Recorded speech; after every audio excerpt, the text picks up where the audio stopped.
I want to talk about my observations on the internet.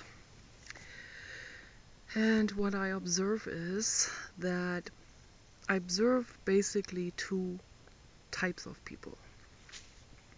There's way more than two types of people, but I'm going to simplify this right now in order to discuss these two basic types. One type are the reactionists, the ones who always want war, um, they don't want peace, right from the start. They're proud of it. They go to the military. They're angry and they insult people right away in a very blatant way and in a very um, non-social way and in a way that makes the other types of people look down on them. So, um, in an embarrassing way on all levels, including I see them as very embarrassing. And rightly so, because it is not cool to be reactionary and to insult people and to hurl insults and in particular sexist ones and all of those things that are highly uneducational and uneducated. So yeah, it is bad on all levels. So then there's the other group. Okay, that is the group that considers themselves a bit more sophisticated, a bit more educated, and cooler, and many people belong into this group. It's a very rough organization that I'm doing right now. And yeah, and that group, they are usually more daring. There have been scientific studies done on this, and they have said that this more educated group, which are mainly the liberals and then some other people that fall into that group, they are more daring. They have less fear. That's also very interesting to see. So the people who are not barking so loud, they have less fear. The ones who bark out loud with insults, and I don't want to use the word bark because when dogs bark, they don't have a self-image that they're barking out.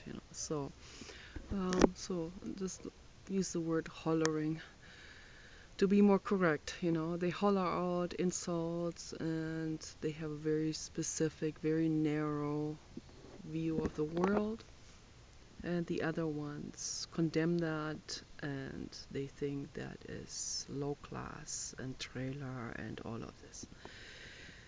And so first of all, the first group, the trailer type of group, and I'm sure there are nice people who live in trailers too. It's just a rough explanation of this type of people. Most of them do live in type of trailers because they can't manage their money and they can't manage their lives. They're it's poor man's greed.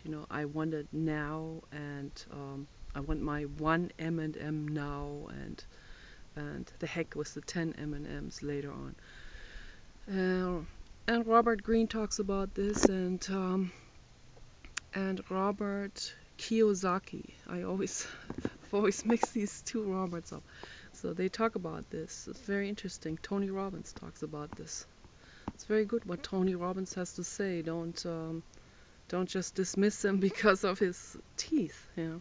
So I'd rather have larger teeth than small teeth. I kind of have small teeth, and I don't like it. I like larger teeth better. Looks better. Like that animation lady, Babette. So anyway, Tony Robbins, I think he's good looking and he has a lot to say. So I think people should listen to him and regard this, this first glance of infomercial type of look. So, and I don't want Tony Robbins to change his appearance or his social image. Why? I think he looked much better with the hair like this. I like that better. And I would like to suggest that it would look much better if all of these men would let their hair grow long, very long. I have actually painted Tony Robbins with, I have painted hair on Tony Robbins on a photo. So just to see how that looks. It looks a little bit like an Apache Indian. So I'm sure he has some Apache Indian in him. So from, those Wild West films where they had long hair. And I think it's good. I like it. But anyway, people are very quick, and this is what I want to talk about exactly. This is exactly what it is. People, they see something and they run away, or they run away with a keyword, or they run away with a first impression, or they run away with this idea that they have about someone without even looking further into that person or without even reading more about the person or what the person actually had to say, without reading the books of that person or what it's all about. And that is what almost all people do. People in both groups do, of course. The first one, the trailer reactionary group, they are very fearful and they see things through a very indoctrinated lens. So everything is either this or that. Very, very stereotypical view of the world. But the other group does not trail very far behind. And so this is what I'd like to discuss because I've had these conversations with people on Facebook lately, and it's very interesting for me to observe how they view the world and how fast they come to conclusions about someone. All someone needs to say is, I would rather not have psychopath in this world we live in, and they come immediately to the conclusion that I must be a reactionary, I must be a redneck, I must be uneducated, I must be a Bush supporter, or I must be whatever, I must be religious or something like this. Very quick conclusion. It's always people sort people into either this or that group. And I don't want to do this, but I just for observational purposes and in order to explain things, the more left-leaning group is not much more observing. They are not much more introspective, So quite the opposite, Most humans are not introspective. They are not careful in their observation of the world and others and themselves in particular. So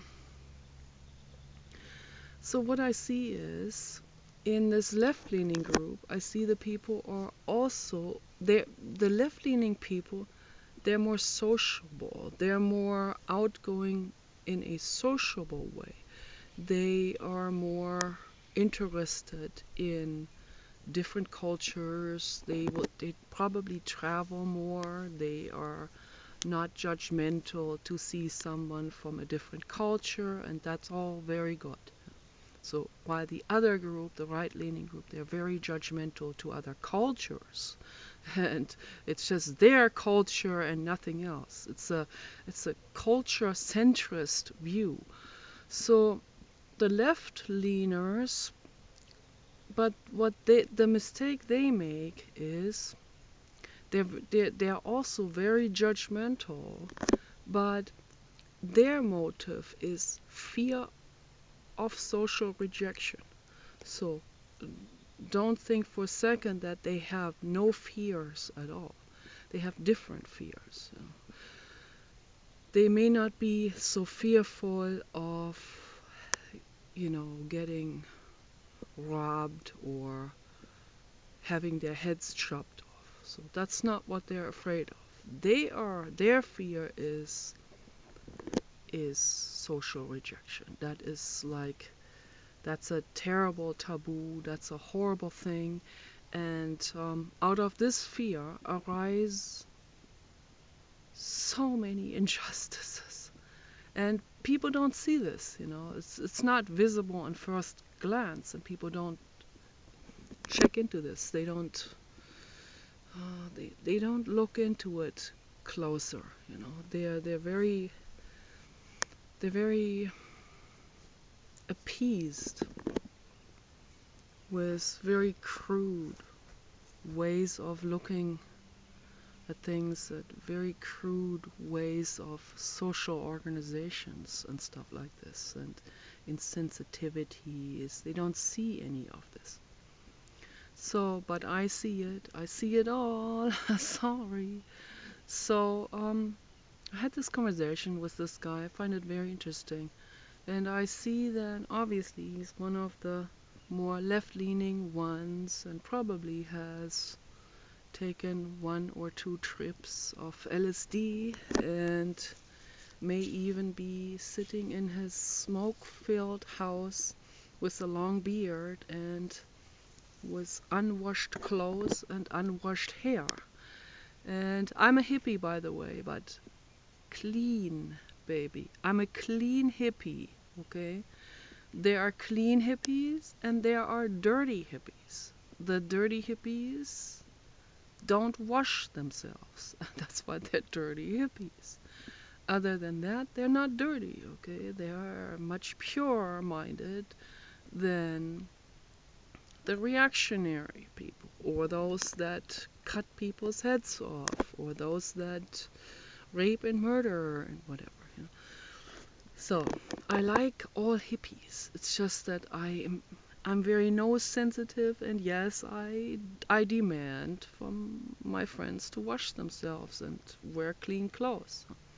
So that's not too much to ask from them, I think.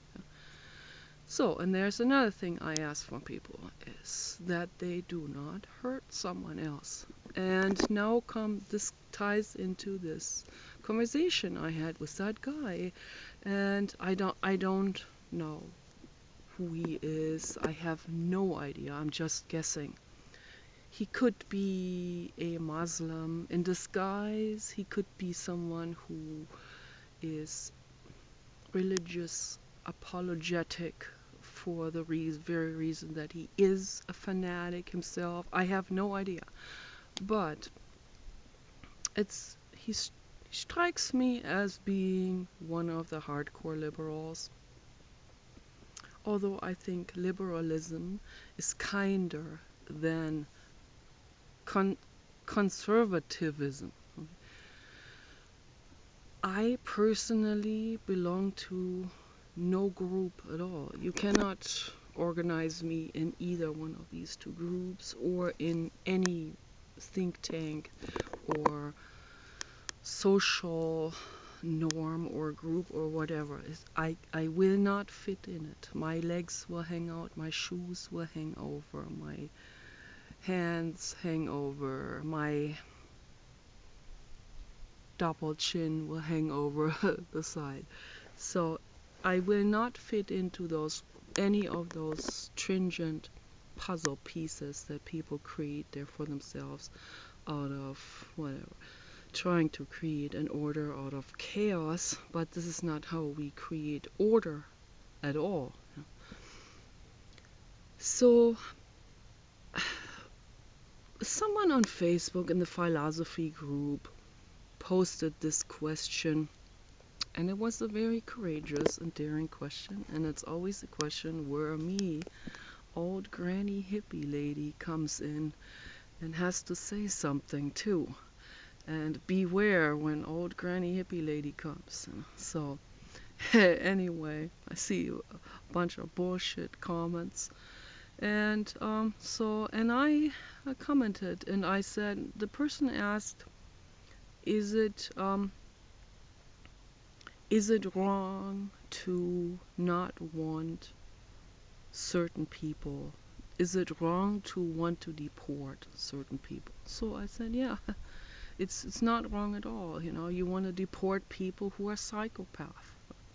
And if they happen to be Muslims, then that makes no difference at all in terms of them being psychopaths. They're still psychopaths, okay? So see why the reactionary group will say they're all bad, you know, or kick them all out. It doesn't matter what they do. They might do some amazing things, but kick them all out. So that's the reactionary group. That's the trailer, the right winger. But the liberal group, they go, it falls into the other extreme. It falls down too. You know, it trips just as much. You know. Just trips leftwise. And they say, we shall not judge someone from another culture. It wouldn't matter what the heck they do. I don't want to use the F word, but I feel like it. It wouldn't matter what the heck they are doing to us, you know. They could do anything they want, chop people's heads off, rape little girls, do halal slaughter, whatever, you know, and it's all cool. Angela Merkel wrote her letters to outlaw the kosher and halal slaughter. No response, of course, from any of them. She would never even look at this. This ends up in the trash folder before it could ever reach her. And there are a couple of others other than myself who've asked that too. Thank goodness, good for all of you. And then there are billions of people who write her for various reasons, selfish reasons usually. So she doesn't read any of this, but I have to do it anyway because doing something in that moment, doing something, I can feel like I'm doing something, you know? You know what I mean? It's like, even if I know it's like very little chance, but I do it anyway because I care. That's why I stood in front of stores for thousands of hours in LA, in wind and rain, to get signatures to outlaw active sonar. It needs to be outlawed right now. But no one listens. But I do it anyway, you know. I make these videos anyway, even if it falls on deaf ears. Because I have time and it feels better when I'm doing something than if I just sit there and eat chocolate or something. Yeah, that doesn't feel good, really. That's not joy. That's just some sort of painkiller reaction. Yeah, it's like self-medication. That doesn't feel. That feels very helpless. But making a video like this, no matter how much I get criticized or insulted, that feels like I am moving forward with something, you know. It's an energy. It's a spark. It is an energy, even if you think it does nothing. I think if more people do it, and maybe I inspire someone else to do it, then we get a slight momentum forward. Do you understand? It's an energy. That's all it is. You get more of that energy, and you may not see it at first because it's kind of like below the tip of the iceberg, so below the surface, but the ice block builds up and eventually you see a mount forming, a mount of positive change, of positivity will become visible at some point, you know. But we have to first do the groundwork to get there. And that's why I want people to do activism. Look at Vivienne Westwood. She's a goddess. I am a fan of her. She's the ultimate. You know, she is unbelievably amazing. She's my role model for my life. This is how I would like to get old. If I have the guts to get old like this. I mean, get old like her in her way. I want to do this, you know. If I can manage to do it, you know, without going under the knife and without any implants and without any rejuvenation masking efforts, and just be myself and get old and totally be that puppet character, that puppet character grooves of old age. You know, that's my aspiration. I don't know if I can make it. You know, I have my doubts sometimes, but when I watch Vivienne, I get very inspired. She's very inspiring. So watch Vivienne Westwood. She will make your depression evaporate and get recycled into enthusiasm and creativity, and she will bring out your own creativity. You know, get inspired. Being inspired means not copying someone, but being inspired to make something out of your own resources, out of your own creativity, your own mind, and make something positive that will create positive change, that create a positive development for the world. And there's a handful of people out there who are doing this: Paul Watson, Ingrid Newkirk, Peter Hammarstedt, Pamela Anderson. Many people who are amazing out there who are doing things. Listen to them. You know, watch them. You know. Don't orient yourselves on people who insult people, or people who are arrogant, or people who have nothing to say or nothing to give to the world other than vanity and just being role models of more suffering and more anorexia and more surgeries. That's what you don't want in your life. You want to be inspired by fat, happy, daring, clownish, outgoing, courageous, creative people. That's what you want to look at. And they could be thin also, you know, but as long as they're not hurting themselves, as long as they're not anorexic, you know, then it's good. So yeah, that's what I recommend to people, you know. And the guy on Facebook, obviously, when I asked him questions, direct questions, he would not even answer those questions. In a very clear and clear-cut questions. I asked him, do you want to live in a world surrounded by psychopaths? He would not answer that question. And I think it's out of fear. He either is one of those, or it's out of fear of social rejection, you know. It's like this, and that's what I see in a lot of people.